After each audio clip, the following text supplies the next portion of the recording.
ఈరోజు బెండకాయ ఫ్రై 10 మినిట్స్లో ఎలా చేసుకోవాలో చూపిస్తానండి. లాస్ట్ ఇయర్ స్టోర్ చేసిన బెండకాయ ముక్కలు అనమాట ఇవి. ఒక 4 ప్యాకెట్స్ తీసుకున్నాను. 4 ప్యాకెట్స్ అయితే మనకి ఫ్రైకి సరిపోతుంది.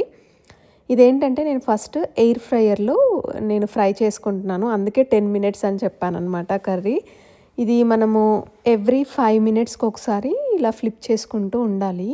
ఎయిర్ ఫ్రైయర్లో ఆన్ చేసిన తర్వాత నేను ఇలా ఉన్నాయి కదా, వీటన్నింటినీ ఇంకా మనము సెపరేట్గా బయట కొంచెం సేపు పెట్టి దాని తర్వాత ఫ్రై చేయాల్సిన అవసరం లేదు. ఫ్రిడ్జ్లో నుండి డైరెక్ట్గా తీసేసి డీప్ ఫ్రిడ్జ్ నుండి ఇలా ఎయిర్ ఫ్రైయర్లో వేసి ఒక 5 మినిట్స్ పెట్టుకున్నాను ఫస్ట్. దాని తర్వాత అలా ఫ్లిప్ చేసి మళ్ళీ ఇంకొకసారి 5 మినిట్స్ అలా మనకి అంటే ఎంత ఫ్రై కావాలో అంతవరకు చేసుకొని ఇప్పుడు నేను వీటన్నింటినీ ఫ్రై చేసుకుంటున్నాను అనమాట.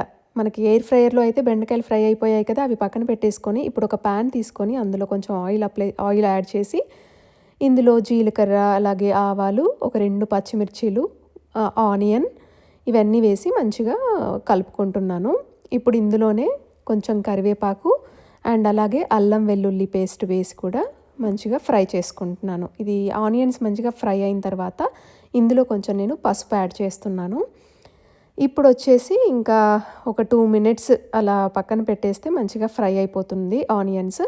ఇప్పుడు మనము ఎయిర్ ఫ్రైయర్లో ఫ్రై చేసి పెట్టుకున్న బెండకాయ పీసెస్ అన్నింటినీ కూడా ప్యాన్లో వేసేసుకున్నాను. అంతే అండి, చాలా సింపుల్గా ఉంటుంది. ఎయిర్ ఫ్రైయర్లో అంటే ఆల్రెడీ మనము ఎయిర్ ఫ్రైయర్లో చేసేసాం కాబట్టి సగం అంటే ఫ్రై, సో ఇది ఎక్కువ టైం పట్టదనమాట. ఇప్పుడు జస్ట్ మనకి 10 మినిట్స్ ఇది యాడ్ చేసిన తర్వాత సో మొత్తం కలుపుకొని ఇందులో అలాగే ఉప్పు, కారం, మసాలా అండ్ కొంచెం ధనియా పౌడర్ వేసి మంచిగా కలుపుకుంటున్నాను.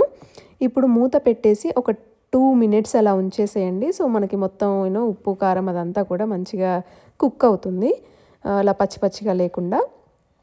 2 మినిట్స్ అలా మూత పెట్టేసి పక్కన పెట్టిన తర్వాత ఇప్పుడు మళ్ళీ లాస్ట్లో ఫైనల్గా నేను ఈ కొత్తిమీర యాడ్ చేస్తున్నాను. కొత్తిమీర యాడ్ చేసి కూడా మంచిగా ఇలా కలుపుకొని ఒక 2 మినిట్స్ మళ్ళీ మూత పెట్టేసి మీడియం ఫ్లేమ్లో పెట్టేసి ఉంచాలి.